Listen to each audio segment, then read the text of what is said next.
नमस्कार। साबर मंत्र वो मंत्र है जो सीधे, सरल और अत्यंत प्रभावशाली माने जाते हैं।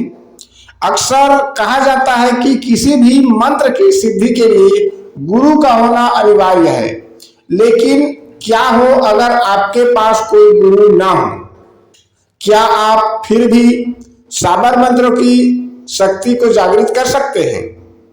आज के इस वीडियो में हम विस्तार से चर्चा करेंगे कि बिना गुरु दीक्षा के साबर मंत्र सिद्धि करने के वे कौन से 7 अनिवार्य नियम हैं जिनका पालन किए बिना आपकी साधना अधूरी रह सकती है। वीडियो को अंत तक देखें क्योंकि नियम नंबर 5 सबसे महत्वपूर्ण है। साबर मंत्रों के प्रवर्तक गुरु गोरखनाथ और नवनाथ माने जाते हैं।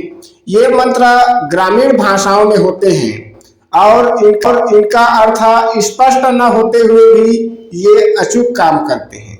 अगर आपके पास भौतिक गुरु नहीं है तो शास्त्र के अनुसार आप भगवान शिव को, गुरु गोरखनाथ को या अलख निरंजन को अपना मानसिक गुरु मानकर साधना शुरू कर सकते हैं।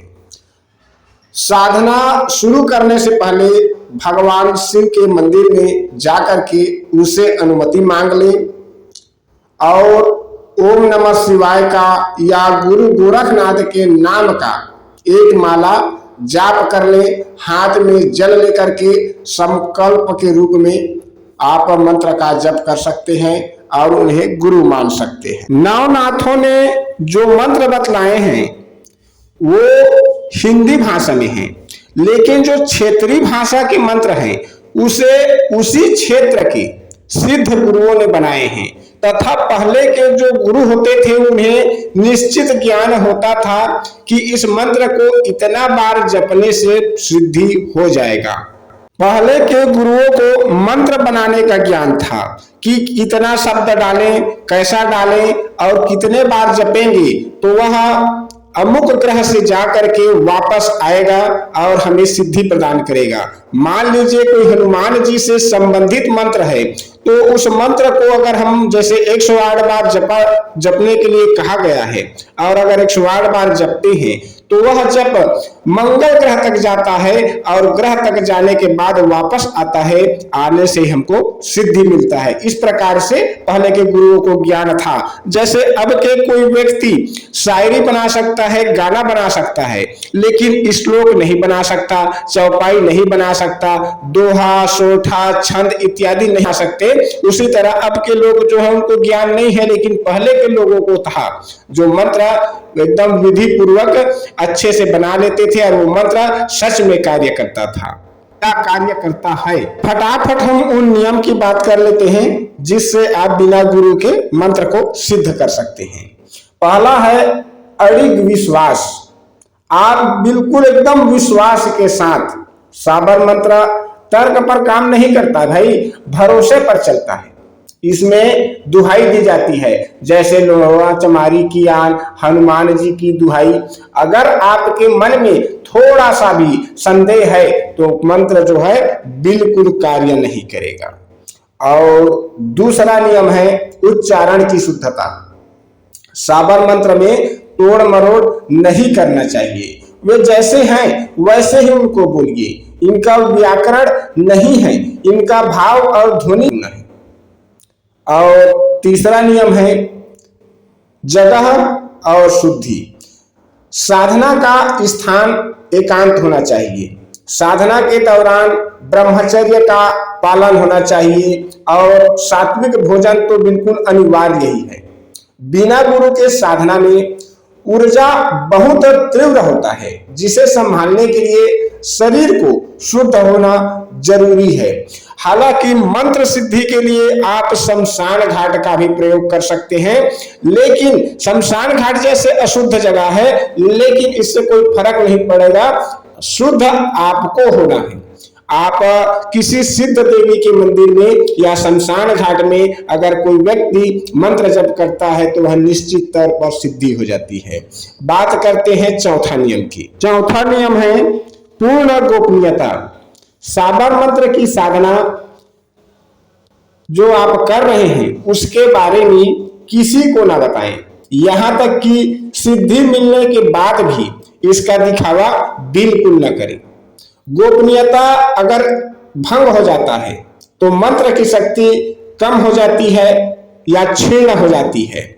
इसीलिए बिल्कुल भी दिखावा नहीं करना है, किसी को बताना भी नहीं है। अपने घर परिवार, अपने बीवी बच्चों को भी इस बात का बिल्कुल भी ना बतलाएं या उनके सामने ये दिखावा ना करें कि मैंने ये सिद्धि प्राप्त कर ली है या मैं ये साधना कर रहा हूं। और 5वां नियम है शुभ मुहूर्त का चयन।